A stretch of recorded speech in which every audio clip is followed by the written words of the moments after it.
നിന്നും ഒരു പാമ്പിന്റെ ഡോക്ടർ വന്നു. അമേരിക്കയിൽ നിന്നൊരു ഭ്രാന്തിന്റെ ഡോക്ടർ വന്നു എന്ന് നമ്മുടെ ശാന്തം പറഞ്ഞു. എന്നാലും ഒന്ന് കണ്ടേക്കാന്ന് കരുതി അങ്ങോട്ട് ഇറങ്ങിയിരിക്കാം. കണ്ടോളൂ, ഞാനാണ് ഭാഗ്യവാൻ.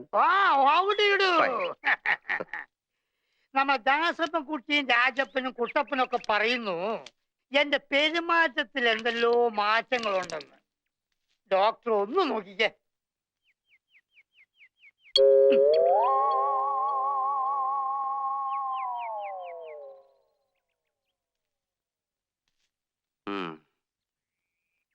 പെരുമാറ്റത്തിൽ ഇത്തിരി പ്രശ്നമുണ്ടല്ലോ. അപ്പൊ എളുപ്പം ചികിത്സിക്കണല്ലോ. ചികിത്സിക്കാം. ഇത്തിരി കഴിഞ്ഞോട്ടെ. ഞാനേ അകത്തൊരാളെ മുറിക്കകത്തിട്ട് പൂട്ടിയിട്ട് ഇങ്ങനെ ചികിത്സിച്ചോണ്ടിരിക്ക. അത് കഴിഞ്ഞോട്ടെ, എന്നിട്ട് നോക്കാം. പിന്നെ പോകുമ്പം വെള്ളത്തിൽ ചവിട്ടാ സൂക്ഷിച്ചു പോണം. വെള്ളം തൊട്ടാൽ അപകട.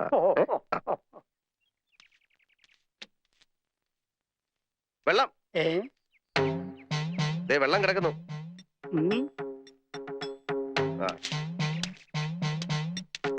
വെള്ളം വെള്ളം വെള്ളം വെള്ളം. വർഷങ്ങളായിട്ട് മുടങ്ങിക്കിടന്ന നവരാത്രി ഉത്സവമാ. ഉത്സവം നടത്തണമെന്ന് പുല്ലാറ്റുപുറം തിരുവന് പറഞ്ഞാ പിന്നെ മറുവാക്കില്ല. 3 ദിവസത്തെ കാര്യമേ ഉള്ളൂ. എല്ലാവരും ചേർന്ന് അതങ്ങ് ഭംഗിയാക്കുക. അത്രേ ഉള്ളൂ.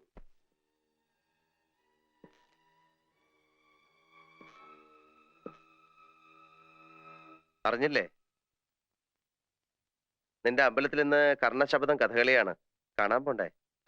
ബോറടിക്കും, കാണണം. നാട്ടും പുറത്തൊക്കെ വന്നിട്ട് ഇനി ഉത്സവം കണ്ടില്ല എന്ന് വേണ്ട. ശരി, എങ്കിൽ പോവാം. ഇറങ്ങിക്കോ, ഞാൻ റെഡിയാണ്. 1 മിനിറ്റ്. എല്ലാവരും കൂടെ ശ്രീദേവിയും കൊണ്ട് പോയിരിക്കുക കഥകളി കാണാൻ. ശ്രീദേവിയെ? എന്ത് പണി അവര് കാണിച്ച്? കുടുംബത്തിൽപ്പെട്ട എല്ലാവരും ഉത്സവത്തിൽ പങ്കെടുക്കണമെന്ന് അമ്മാവന് നിർബന്ധം. നിന്നെ അവഗണിച്ച് അവരിവിടെ ആവാഹനവും മറ്റും നടത്താൻ പോവല്ലേ. സാരല്ല, എങ്ങനെ വരുമെന്ന് നോക്കാം.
ഗംഗേ,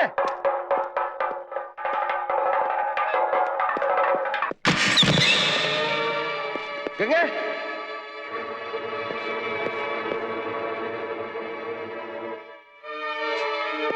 ഗംഗേ.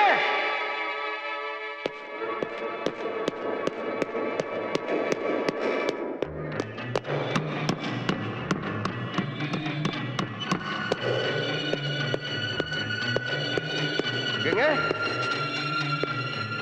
ഗംഗേ.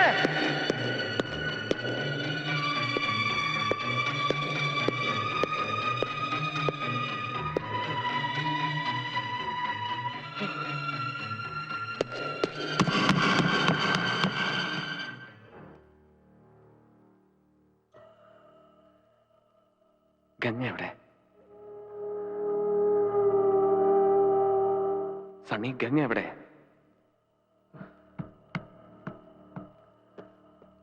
സണ്ണി, ഗംഗ എവിടെ എന്നാണ് ചോദിച്ചത്. നോക്കാം.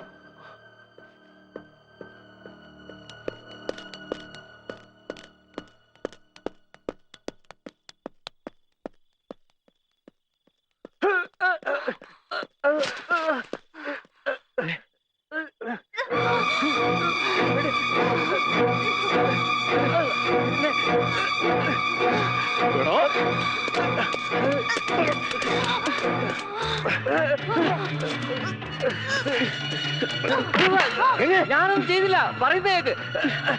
അവരാണ് എന്നെ വെറുതെ വിടനെ. ഞാൻ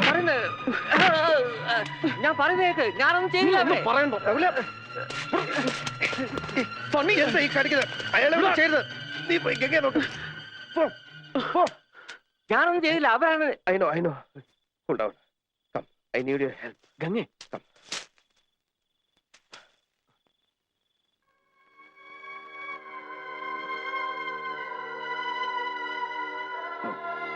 വന്നേ.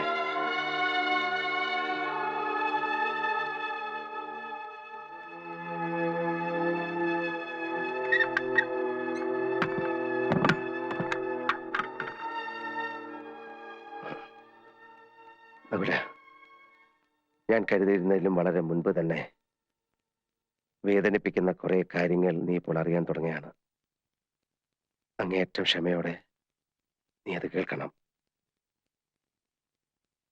അല്ലിയെ കൊല്ലാൻ ശ്രമിക്കുന്ന, ഗംഗയുടെ സാരിക്ക് തീ പിടിപ്പിക്കുന്ന മാടമ്പിള്ളിയിലെ മാനസിക രോഗി നീ വിചാരിക്കുന്ന പോലെ ശ്രീദേവിയല്ല. ആ രോഗി നിന്റെ ഗംഗയാണ്. ഞാനിവിടെ വന്ന ദിവസം തന്നെ എനിക്ക് മനസ്സിലായി ശ്രീദേവിക്ക് അസുഖമൊന്നുമില്ല. ശ്രീദേവിയിൽ അസുഖം ആരോപിക്കപ്പെടുമ്പോൾ യഥാർത്ഥ രോഗി അടങ്ങിയിരിക്കുകയാണ്, ആഹ്ലാദിക്കുകയാണ്. പക്ഷെ ആ രോഗി ആരാണെന്ന് മാത്രം പിടികിട്ടിയില്ല. ആ ഘട്ടത്തിലാണ് ഒരു ദിവസം ഗംഗയുമായി ഞാൻ തെക്കിനിയിലെത്തിയത്. അവിടെ വെച്ച് ഗംഗയിൽ നിന്നും ഒരു പ്രത്യേക തരം സൈക്കിക് വൈബ്രേഷന്റെ അനുഭവം എനിക്ക് കിട്ടാൻ തുടങ്ങി. വേദനയോടെ ഞാൻ മനസ്സിലാക്കി, ഞാൻ അന്വേഷിച്ച് നടക്കുന്ന മാടമ്പിള്ളിയിലെ യഥാർത്ഥ മനോരോഗി എന്റെ അടുത്ത് നിൽക്കുന്ന ഗംഗയാണെന്ന്. ഗംഗയിൽ എന്തുകൊണ്ട്, എവിടെ വെച്ച്, എങ്ങനെ ഈ രോഗം ഉടലെടുത്തു? ഒരിക്കൽ നീയുമായിട്ടുള്ള വിവാഹാലോചന വരെ എത്തിയ ശ്രീദേവിയുടെ സാന്നിധ്യമാണോ ഗംഗയുടെ രോഗകാരണം?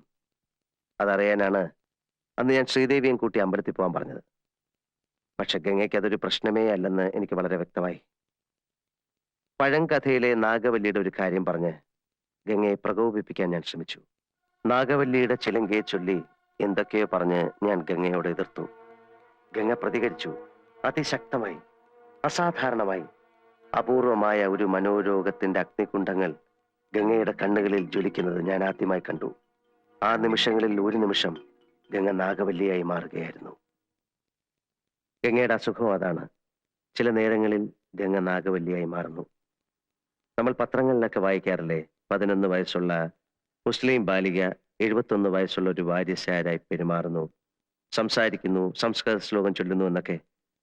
പഴമക്കാർ ഇതിനെ ബാധ കൂടിയതാണെന്നൊക്കെ പറയും. സൈക്യാട്രിയിൽ സ്പ്ലിറ്റ് പേഴ്സണാലിറ്റി, ഡ്യുവൽ പേഴ്സണാലിറ്റി, അതായത് അപര വ്യക്തിത്വം, ദ്വന്ദ്വ വ്യക്തിത്വം, പൊസഷൻ സ്റ്റേറ്റ് തുടങ്ങിയ ലഘു മനോരോഗങ്ങളായിട്ടാണ് ഇതിനെ കാണുന്നത്. ചികിത്സിച്ചില്ലെങ്കിൽ ഇവിടെ ഗംഗയിലെ ആ മറ്റൊരാൾ നാഗവല്ലിയാണ്. ഈ രോഗബാധയുണ്ടാകുമ്പോൾ രോഗിക്ക് അമാനുഷികമായ കഴിവുകളാണ്. അർദ്ധരാത്രിയിൽ നിന്റെ കിടക്കയിൽ നിന്ന് നാഗവല്ലിയായി എഴുന്നേൽക്കുന്ന ഗംഗയ്ക്ക് നിന്റെ ഉറക്കത്തിന്റെ ആഴമളക്കാം. നീ എത്ര സമയം ഉറങ്ങും, ഏത് സെക്കൻഡിൽ ഉണരും ഒക്കെ അറിയാം. പകൽ സമയങ്ങളിൽ നിന്നോടൊപ്പം നടന്ന് നീ പോലും അറിയാതെ പലതും എറിഞ്ഞുടയ്ക്കുന്നു, കത്തിക്കുന്നു. രാത്രി കാലങ്ങളിൽ നൃത്തം പഠിച്ചിട്ടില്ലാത്ത ഗംഗ തമിഴ് പാട്ട് പാടി നൃത്തം ചെയ്യുന്നു. പക്ഷെ ഇതൊക്കെ താനാണ് ചെയ്യുന്നതെന്ന സത്യം പാവം ഗംഗ അറിയുന്നില്ല. ഗംഗയിലെ മനോരോഗിയുടെ സഞ്ചാര ദിശയും ലക്ഷ്യവും കണ്ടെത്താനായി ഞാൻ അന്ന് അർദ്ധരാത്രിക്ക് തെക്കിനിയിലെത്തി. ഗംഗയിലെ ചിത്തരോഗിയുമായി സംസാരിച്ചു. ഭാഷ തമിഴായിരുന്നു. ന്യൂറോസിസിൽ തുടങ്ങി സൈക്കോസിസിന്റെ, ചിത്തഭ്രമത്തിന്റെ സങ്കീർണമായ മേഖലകളിലൂടെ സഞ്ചരിച്ച് വല്ലാത്ത ഒരു കൊലപാതക പ്രവണതയുമായി നിൽക്കുകയായിരുന്നു ഗംഗ അന്നവിടെ. എന്തെങ്കിലും എനിക്ക് ചെയ്യണമെങ്കിൽ ഗംഗയുടെ ബാല്യത്തെക്കുറിച്ച് അറിയണമായിരുന്നു. ഞാൻ ചന്തുവിനെയും കൂട്ടി പുറപ്പെട്ടു ഗംഗ ജനിച്ചു വളർന്ന ഏവൂർ എന്ന ഗ്രാമത്തിലേക്ക്. ആ നാട്ടുംപുറത്ത് ഒരു വലിയ തറവാടിന്റെ അകത്തളത്തിൽ മുത്തശ്ശിയോടൊപ്പം പുള്ളുവൻ പാട്ടും പഴങ്കഥകളും കേട്ടു വളർന്ന ഒരു കൊച്ചു പെൺകുട്ടി. അവളെ 3 വയസ്സ് തികയും മുമ്പേ മുത്തശ്ശിയുടെ കയ്യിലേക്ക് വലിച്ചെറിഞ്ഞിട്ട് ഉന്നത ഉദ്യോഗത്തിന്റെ തിരക്കുമായി കൽക്കട്ടയിലേക്ക് പോയ അച്ഛനമ്മമാർ. അച്ഛന്റെയും അമ്മയുടെയും വരവും കാത്ത് ഉച്ചഗംഗ ദിവസങ്ങളോളം പടിപ്പുര വാതിലിൽ വിജനമായ വഴിയിലേക്ക് കണ്ണും നട്ടിരിക്കും. പക്ഷേ ആരും വന്നില്ല. ഗംഗ SSLCക്ക് പഠിക്കുന്ന കാലം. ഗംഗയായിരുന്നു ആ സ്കൂളിന്റെ റാങ്ക് സ്വപ്നം. പരീക്ഷയ്ക്കുള്ള തത്രപ്പാടിനിടയിൽ ഗംഗ അറിയുന്നു, കൽക്കട്ടയിലെ പ്രസിദ്ധമായ ഒരു കോളേജിൽ അഡ്മിഷൻ ശരിയാക്കിയിട്ട് അച്ഛനമ്മമാർ വരുന്നു തന്നെ കൽക്കട്ടയിലേക്ക് പറിച്ചു നടാൻ. ആ കൊച്ചു മനസ്സ് പിടഞ്ഞു. പഠിപ്പ് നിർത്തിവെച്ച് രാത്രികളിൽ ഉറക്കമില്ലാതെ ഗംഗ അലഞ്ഞു നടന്നു, ആരിൽ നിന്നൊക്കെയോ രക്ഷപ്പെടാൻ. പരീക്ഷയുടെ 1-ാം ദിവസം ഉത്തരക്കടലാസുകൾ വലിച്ചു കീറിയിട്ട് ഭ്രാന്തിയെപ്പോലെ സ്കൂൾ അങ്കണത്തിലൂടെ ഓടിയ ഗംഗയെ ആ ഹെഡ് മിസ്ട്രസ് ഇന്ന് ഓർക്കുന്നു. അതായിരുന്നു ഗംഗയ്ക്കുണ്ടായ ആദ്യത്തെ സൈക്കിക് ഡിസോർഡർ. മുത്തശ്ശി ഒരുക്കിയ മന്ത്രവാദ കളത്തിൽ അനുസരണയോടെ അവളിരുന്നു. അച്ഛനമ്മമാർ പറന്നെത്തി. വന്നപാടെ അവർ ഗംഗയും കൊണ്ട് തിരിച്ചു പറന്നു കൽക്കട്ടയിലേക്ക്. അവിടെ ഏതെങ്കിലും സൈക്കാട്രിസ്റ്റിനെ കാണിച്ചു കാണണം, അയാൾ എന്തെങ്കിലും മരുന്നും കൊടുത്തു കാണണം. എനിവേ, ഉണർന്നെഴുന്നേറ്റ ഗംഗ കഴിഞ്ഞതെല്ലാം മറന്നു. അവൾ കൽക്കട്ട നഗരത്തിന്റെ സന്തതിയായി. എങ്കിലും രോഗസാധ്യത, possibility of another psychic disorder ഗംഗയിൽ ഉറങ്ങിക്കിടന്നു വർഷങ്ങളോളം. പിന്നെയായിരുന്നു നീയുമായിട്ടുള്ള വിവാഹം. വിവാഹം കഴിഞ്ഞ് നിന്റെ അമ്മയിൽ നിന്ന് ഗംഗ ഈ ഗ്രാമത്തെ പറ്റിയും ഈ തറവാട്ടുകെട്ടിനെ പറ്റിയും കേൾക്കുന്നു. ഗംഗ വന്നു നിന്നോടൊപ്പം. പക്ഷെ ഇവിടെ ഗംഗ എതിരേറ്റത് തിളങ്ങുന്ന ചമയങ്ങളും കടുത്ത ചായക്കൂട്ടുകളുമുള്ള പഴങ്കഥകളും അന്ധവിശ്വാസങ്ങളുമായിരുന്നു. അടിച്ചമർത്തപ്പെട്ട നാഗവല്ലി എന്ന കഥാപാത്രത്തിനോട് തോന്നിയ സിമ്പതി പിന്നൊരു എമ്പതിയായി മാറി. തീഷ്ണമായ ഒരുതരം തന്മയി ഭാവം. താൻ നാഗവല്ലിയാണ് എന്നൊരു തോന്നൽ. ഗംഗയുടെ സ്വന്തം വ്യക്തിബോധത്തെ എന്നേക്കുമായി കീഴടക്കിക്കൊണ്ട് ആ മനസ്സ് പൂർണ്ണമായും നാഗവല്ലിയായി മാറാൻ തുടങ്ങുകയാണ്. അതനുവദിച്ചുകൂടാ, ചികിത്സിക്കണം. അതിനാദ്യം വേണ്ടത് താനൊരു രോഗിയാണ് എന്നുള്ള കാര്യം ഗംഗയെ ഒരിക്കലും അറിയിക്കാതിരിക്കുക എന്നതാണ്. ഇപ്പൊ നമ്മൾ 3 പേരെ കൂടാതെ ഈ കാര്യമെല്ലാം അറിയാവുന്ന ഒരാൾ കൂടിയുണ്ട് ഈ വീട്ടിൽ, ശ്രീദേവി.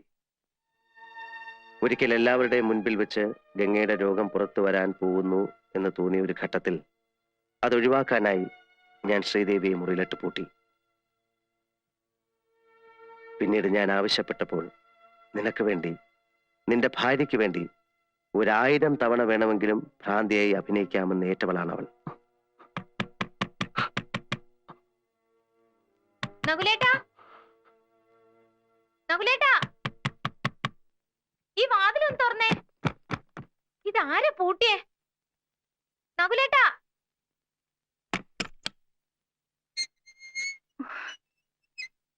നകുലേട്ടാ, ദേ ഇത് കണ്ടില്ലേ? ഇന്നലെ രാത്രിയിൽ അമ്പലത്തിൽ പോയിട്ട് വന്ന് മുറിയിൽ അഴിച്ചിട്ട ഡ്രസ്സാ. കണ്ടോ? സർവത്ര കീറി പറിച്ചു വെച്ചിരിക്കുന്നു. ദേ, ശ്രീദേവി ആയിരിക്കും. അല്ലാതെ പിന്നെ ആരാ? സാരമില്ല. ഇന്നലെ കഥകളിയൊക്കെ എങ്ങനെ ഉണ്ടായിരുന്നു? മുഴുവൻ കണ്ടില്ലല്ലോ. ഉറക്കം വന്നിട്ട് എപ്പോഴാ തിരിച്ചു വന്നെന്ന് അറിയില്ല. അല്ല, മഹാദേവനോ എപ്പോ വന്നു? കുറച്ചു നേരമായി. അതും കൊള്ളാം. എന്നിട്ടാണോ നകുലേട്ട എന്നോട് പറയാതിരുന്നേ? നിങ്ങൾ ഇരിക്കെ, ഞാൻ ഇപ്പൊ കാപ്പി കൊണ്ടുവരാം.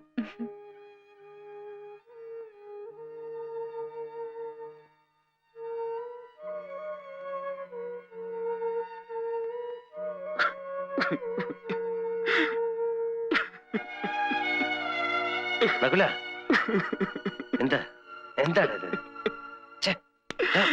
എന്താ എന്താ ഈ കാണിക്കുന്നത്? Cool down, cool down, relax. ഏയ്, റിലാക്സ്, റിലാക്സ്, റിലാക്സ്. ഒരു മിനിറ്റ് പ്ലീസ്.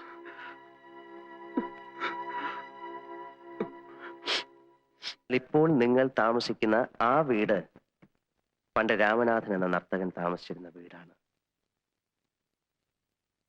ഗംഗയിലെ ചിത്തരോഗി നാഗവല്ലിയായി മാറുന്ന നിമിഷങ്ങളിൽ താങ്കൾ ഇവിടുത്തെ പഴങ്കഥയിലെ കാമുകനായ രാമനാഥനായി മാറുന്നു.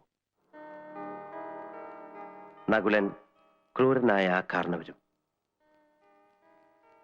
ഇക്കഴിഞ്ഞ രാത്രിയിൽ കണ്ട ബലാത്സംഗ പ്രകടനം അത് ഗംഗയിലെ രോഗി നടത്തിയ നാടകത്തിലെ ഒരു നീണ്ട വാക്യമാണ്. അതിനർത്ഥം താങ്കൾ ഗംഗയെ ബലാത്സംഗം ചെയ്യാൻ ശ്രമിച്ചു എന്നറിഞ്ഞാൽ അല്ലിയുമായിട്ടുള്ള കല്യാണം മുടങ്ങും. രാമനാഥനായ താങ്കളെ തിരികെ കിട്ടും. അങ്ങനെ ഈ വീട്ടിൽ നടന്നതും നടക്കുന്നതുമായ എല്ലാ വിചിത്ര സംഭവങ്ങൾക്കും അർത്ഥമുണ്ട്. അതെല്ലാം ഗംഗയിലെ രോഗി ഇവിടെ നിന്ന് കണ്ടെടുത്ത ശക്തമായ ചില കോഡുകളാണ്. പക്ഷെ ആ കോഡുകൾ ഇനി ഒരിക്കലും ഗംഗയിൽ നിന്ന് മാഞ്ഞു പോവില്ല. എന്ന് വെച്ചാൽ ഇന്ന് രാത്രിയോടെ ഗംഗയുടെ വ്യക്തിബോധം എന്നേക്കുമായി നാഗവല്ലിയുടേതായി മാറും. അതായത് മുഴുഭ്രാന്തി. പഴയ ഗംഗയ്ക്ക് ഇനി ഒരിക്കലും തിരിച്ചു വരാൻ പറ്റില്ല. ആ രോഗഭാഷയിലൂടെ പുറത്തു വരാൻ ഇനി 2 കാര്യങ്ങളേ ഉള്ളൂ. നകുലിനെ ഏത് നിമിഷം വധിക്കപ്പെടും, ഗംഗ ആത്മഹത്യ ചെയ്യും. എനിക്ക് നകുലിനെങ്കിലും രക്ഷിക്കണം. അപ്പൊ ഗംഗയെ രക്ഷിക്കാൻ നകുലിനെ കൊലയ്ക്ക് കൊടുക്കണം. നകുലിനെ രക്ഷിച്ചാൽ ഗംഗ ആത്മഹത്യ ചെയ്യും. ഒരു മരണം അത് ഒഴിവാക്കാനാവില്ല. അവരിൽ ഒരാളെ എന്നേക്കുമായി മറന്നു കളഞ്ഞേ പറ്റൂ. അല്ലെങ്കിൽ എന്തെങ്കിലും മിറാക്കിൾ സംഭവിക്കണം.